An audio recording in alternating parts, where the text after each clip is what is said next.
पत्र के लिए धन्यवाद कार्यक्रम के सभी सुनने वालों को अरुण पांडे का नमस्कार। श्रोताओं, आपके बहुत सारे मेल हैं और उन मेल के साथ हैं स्तुति मिश्रा जी। स्तुति जी, आपको भी नमस्कार हमारी ओर से। जी अरुण जी, आपको और आकाशवाणी वाराणसी सुनने वाले सभी श्रोताओं को मेरा प्यार भरा नमस्कार। गर्मी का मौसम बहुत तेजी से आ रहा था स्तुति जी, लेकिन इस बीच हुआ ये कि थोड़ा सा उसमें ब्रेक लगा और मौसम खुशगवार हो गया। हालांकि इसकी भी दुश्वारियां हैं, खेती बाड़ी के काम में थोड़ी सी मुश्किल तो आई, लेकिन जो तेज गर्मी थी उससे फिलहाल राहत है। राहत तो है, मगर लोगों की तबीयत पे भी इस समय काफी खास असर पड़ा है इस मौसम के बदलाव से। तो इसमें सावधानी बहुत जरूरी है, उन्हें सावधानी रखनी चाहिए। और जब भी दिन में तेज धूप हो तो थोड़ा सा सिर को ढक कर निकलें और पानी पीकर निकलें। गर्मी के मौसम में इस तरह की जो आम सावधानियां हैं वो बरतनी श्रोता शुरू कर दें तो अच्छा रहेगा। हाँ जी बिल्कुल।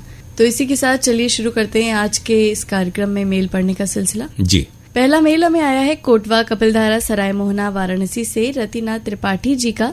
ये लिखते हैं, आप दोनों को प्रणाम। शास्त्रीय संगीत के कार्यक्रम में पंडित राजन साजन मिश्रा का गायन, पंडित कृष्णा राम का शहनाई वादन, 27 फरवरी को किशोरी अमोनकर का गायन भी बहुत ही मनमोहक था। जी, ये अच्छा है कि रतिनाथ जी शास्त्रीय संगीत के भी कार्यक्रम मनोयोग से सुनते हैं और उसका भी जिक्र करते हैं, वरना हमारे बहुत सारे श्रोता हैं जो सिर्फ फिल्मी गानों के प्रोग्राम हैं उनका जिक्र करते हैं। जी, आगे इन्होंने लिखा है कि 27 फरवरी की सुबह बनारस में स्तुति मिश्रा का कार्यक्रम भी काफी अच्छा रहा। 26 फरवरी को सुबह बनारस में कमलेश जी ने कहा कि पंकज उदास जी का निधन 1924 में हुआ था, जो एक छोटी सी गलती है। इस तरह की छोटी छोटी त्रुटियां कई बार हो जाती हैं, इसलिए मैं ध्यान दिलाना चाहता हूं। बिल्कुल, आपको ध्यान दिलाने के लिए हम शुक्रिया कह रहे हैं और आपकी ये बात कमलेश जी तक पहुंच जाएगी। ऐसी त्रुटियों की हम लोग भी नहीं चाहते कि ऐसा कुछ हो, कभी कभी हो जाता है। दरअसल सुबह के वक्त उस कार्यक्रम को बहुत ही शीघ्रता में अच्छे से पेश करना होता है, लेकिन यही चुनौती है ब्रॉडकास्टर के सामने। और स्तुति जी का प्रोग्राम आपको पसंद आया, उनकी बधाई आप तक पहुंच रही है। जी बिल्कुल।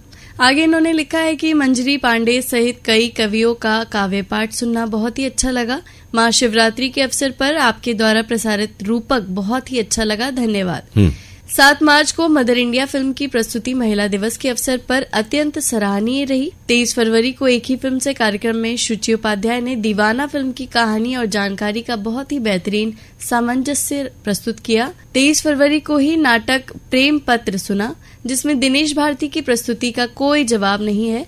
सभी कलाकारों का अभिनय भी शानदार रहा। तो ये तमाम कार्यक्रम आपको पसंद आए, मंजरी पांडे का काव्य पाठ भी आपको पसंद आया। आपकी बधाई मंजरी जी तक और शुचि जी तक और बहुत सारे जिन आपने पेश करने वालों का नाम लिया सभी तक पहुंच रही है। अंत में इन्होंने लिखा है कि एक ही फिल्म से में सना द्वारा प्रस्तुत धड़कन की कहानी और अन्य रोचक जानकारी भी बहुत अच्छी लगी, धन्यवाद। आज इतवार है, कार्यक्रम में मैंने नाटक मामला संगीन है वाराणसी में रहते हुए सुना, जो कि मुझे बहुत ही अच्छा लगा। ये है स्तुति जी की रतिनाथ जी बेंगलोर में रहते हैं और वहां भी रहते हैं और वक्त मिलता है तो ये आईटी के क्षेत्र में कार्यरत हैं, तो जब भी समय मिलता है, बनारस के रहने वाले हैं तो यहाँ के केंद्र से जुड़े रहते हैं। रतिनाथ जी, आप नियमित रूप से हमें सुनते हैं और प्रतिक्रियाएं भेजते हैं, बहुत शुक्रिया आपका। अगले मेल का हम जरूर इंतजार करेंगे आपके। जी बिल्कुल। अगला मेल हमें आया है ग्राम एवं ब्लॉक बरहनी, जिला चंदौली, उत्तर प्रदेश से सरोज आहूजा जी का।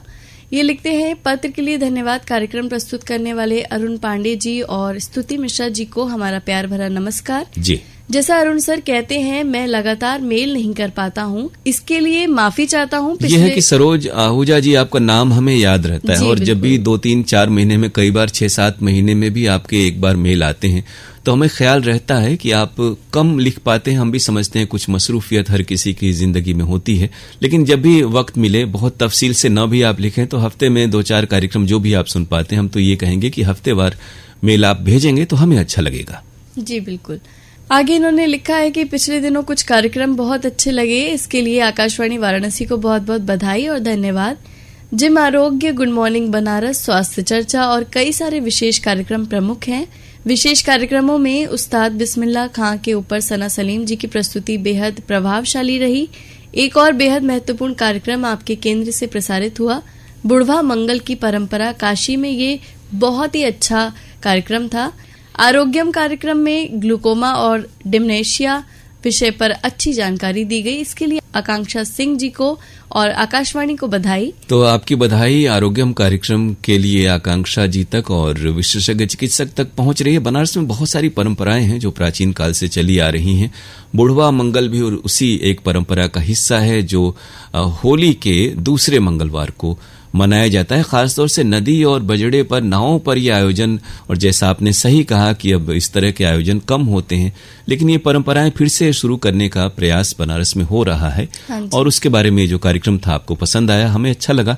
आगे इन्होंने लिखा है कि गुड मॉर्निंग बनारस कार्यक्रम में 8 मार्च विश्व महिला दिवस के अवसर पर और रंगमंच दिवस के अवसर पर बनारसी बाबू की विशेष प्रस्तुति अच्छी लगी। इसी बीच में रामनवमी के दिन सुबह अरुण पांडे जी के द्वारा प्रस्तुत विचार बिंदु कार्यक्रम बेहद प्रभावशाली लगा।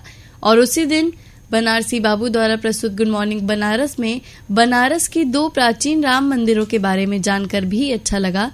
यदि और विस्तार से जानकारी मिल जाए तो मैं वहां दर्शन करने जाना चाहूंगा।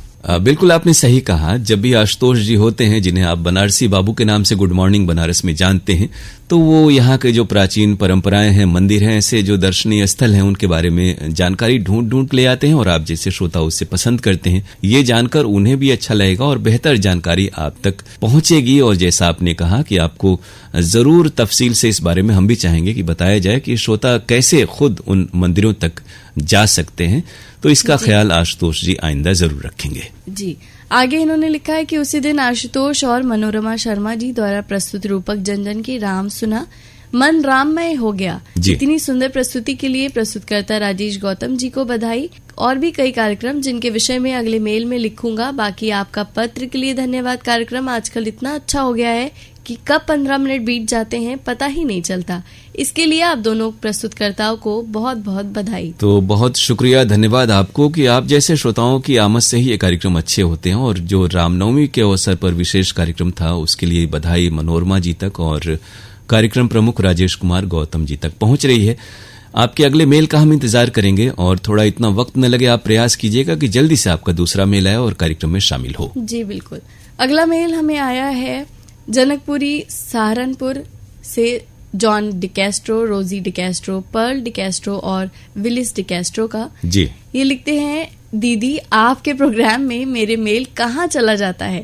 आप हमें भी अपने प्रोग्राम में शामिल करा करें। शुक्रिया। हमें किसी भी गीत में शामिल करें। थैंक्स।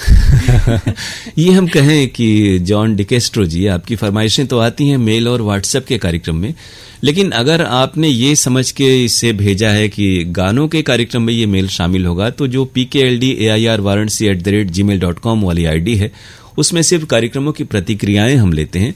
फरमाइशी कार्यक्रमों की मेल आईडी अलग है जो हम आपको बार बार बताते भी हैं। तो जब भी फरमाइशी गाने आपको सुनने हो, उस मेल आईडी पर भेजें। इस मेल आईडी पर फरमाइश न भेजें, कार्यक्रमों के बारे में अपनी राय हमें भेजें। अगला मेल जो आपका आएगा, उम्मीद है कार्यक्रमों के बारे में रहेगा। जी, अगला मेल अब हमको आया है पटेल नगर मुगलसराय से सुनील कुमार सिंह जी का। ये लिखते हैं, विचार बिंदु प्रातः 6:30 पर आलेख व स्वर डॉक्टर मनीषा अग्रवाल। जी, 18 मार्च 2025 मंगलवार स्वामी विवेकानंद के विचार, 20 मार्च 2025 गुरुवार ईश्वर चंद्र विद्यासागर के स्त्री संबंधित विचार। ये दोनों ही महापुरुषों के विचार को सुना जो काफी प्रेरक थे। बिल्कुल, आपकी बधाई डॉक्टर मनीषा अग्रवाल तक पहुंच रही है और साथ ही विचार बिंदु अनुभाग देखने वाले जो हैं हमारे, उन तक भी पहुंच रही है। नियमित रूप से आप लगता है विचार बिंदु कार्यक्रम सुनते हैं और जो महापुरुषों के बारे में उपयोगी विचार बताए जाते हैं जीवन में, वाकई वो बहुत ही उपयोगी होते हैं। जी, 20 मार्च 2025 को ही प्रातः 6:35 पर स्वास्थ्य चर्चा के अंतर्गत डॉक्टर सत्येंद्र कुमार तिवारी की वार्ता सर्जरी के दौरान ध्यान देने योग्य बातें, वार्ता काफी उपयोगी रही। 21 मार्च शुक्रवार प्रातः 6:30 पर गांधी चर्चा, सत्य के प्रयोग, बापू की आत्मकथा, श्री अरुण पांडे जी के मुखार बिंदु से सुनकर नई ऊर्जा से भर गया। ये एक नियमित रूप से ये कार्यक्रम पिछले कुछ वर्षों से प्रसारित होता रहा है और बापू की जो आत्मकथा है, सत्य के प्रयोग, उसका धारावाहिक पाठ इसमें होता है। बहुत सारे श्रोता इसे नियमित रूप से सुनते हैं, पसंद करते हैं। महापुरुषों के बारे में जैसा हमने कहा कि उनके जीवनी को पढ़ करके, सुन करके, जान करके हम अपने जीवन में कुछ मूल्य और आचरण समावेश कर सकते हैं अपने संस्कारों में। यही इस तरह के कार्यक्रमों की सार्थकता हुआ करती है। आगे इन्होंने लिखा है कि प्रातः 7:30 पर शास्त्रीय संगीत के कार्यक्रम में डॉक्टर राजेश शाह का सितार वादन अच्छा लगा। शाम 7:31 पर हिंदी वार्ता के अंतर्गत जयप्रकाश वर्मा की वार्ता जलवायु परिवर्तन एक गंभीर समस्या, जलवायु परिवर्तन एक कटु सत्य बन गया है जिससे प्रकृति हमसे रूठ गई है और भयावह परिणाम आ रहे हैं, जिससे समय रहते आवश्यक सबक लेने की आवश्यकता है। बिल्कुल सही बात आपने कही कि हम लोग तो जैसे कई दशक से पूरे प्रकृति और पर्यावरण को जीते हुए देख रहे हैं।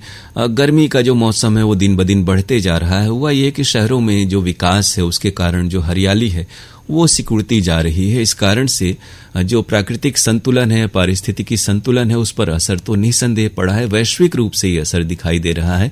तो हम सबको आइंदा पीढ़ियों के लिए सतर्क रहने की जरूरत है। आपने सही कहा है जी। अगला मेल हमें आया है शक्ति सिंह जी का।